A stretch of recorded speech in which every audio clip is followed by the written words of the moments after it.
Let's say ये मेरे पास एक ग्राफ है,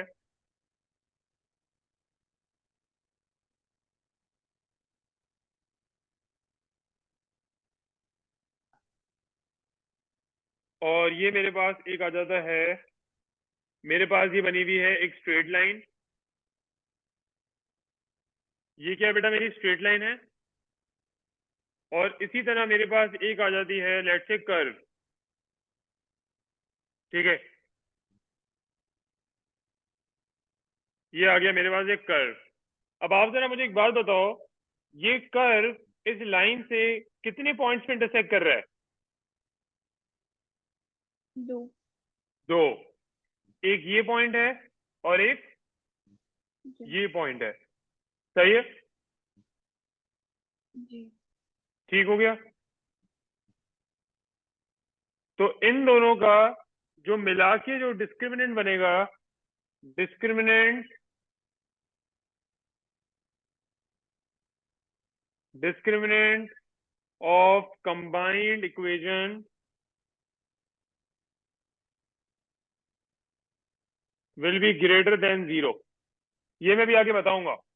ठीक है, कंबाइंड इक्वेशन का मतलब अभी मैं आपको बताऊंगा आगे। ठीक हो गया, जी। सही है। तो कब होगा, अगर ये कर्व जो है लाइन के से दो पॉइंट्स पे इंटरसेक्ट करेगा, तो जो डिस्क्रिमिनेंट होगा दोनों का मिलाकर वो जीरो से ज्यादा होगा। सिमिलरली एक और केस ले लेते हैं।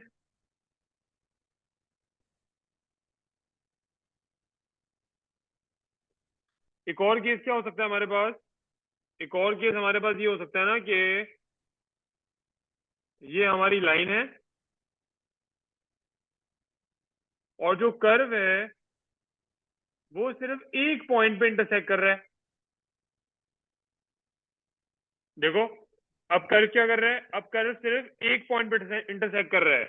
तो इस केस जी। में क्या होगा, इस केस में जो डिस्क्रिमिनेंट होगा दोनों का मिला के वो बन जाएगा equal to zero.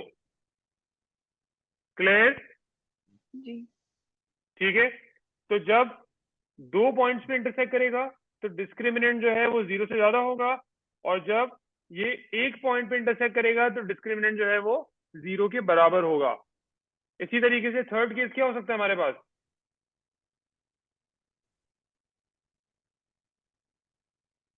Third case का आइडिया है क्या होगा थर्ड केस हमारे पास?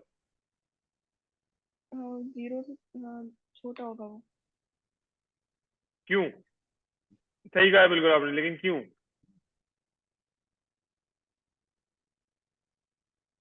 या तो वो जो टच नहीं थर्ड कर। केस है वो क्या होगा? थर्ड केस के अंदर हमारे पास जो है कर्व जो है वो अलग जा रहा है और लाइन हमारी अलग जा रही है। यानी कि लाइन और कर्व के दरमियान कोई इंटरसेक्शन नहीं हो रही है। लाइन और कर्व के दरमियान कोई इंटरसेक्शन नहीं हो रही है। ठीक है, जी। मैं लिख भी देता हूं, यहाँ पे भी लिख देता हूं। यहाँ पे two points of intersection,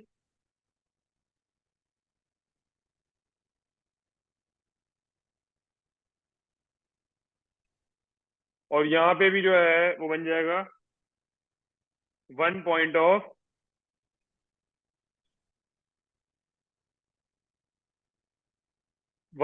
intersection.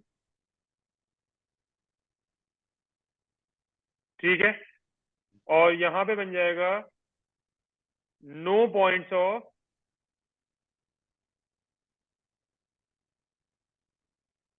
Intersection. Clear? जी। और इस केस में डिस्क्रिमिनेंट क्या होगा? इस केस में जो दोनों का कंबाइंड डिस्क्रिमिनेंट होगा एक तरह से, वो होगा लेस देन जीरो। ठीक हो गया।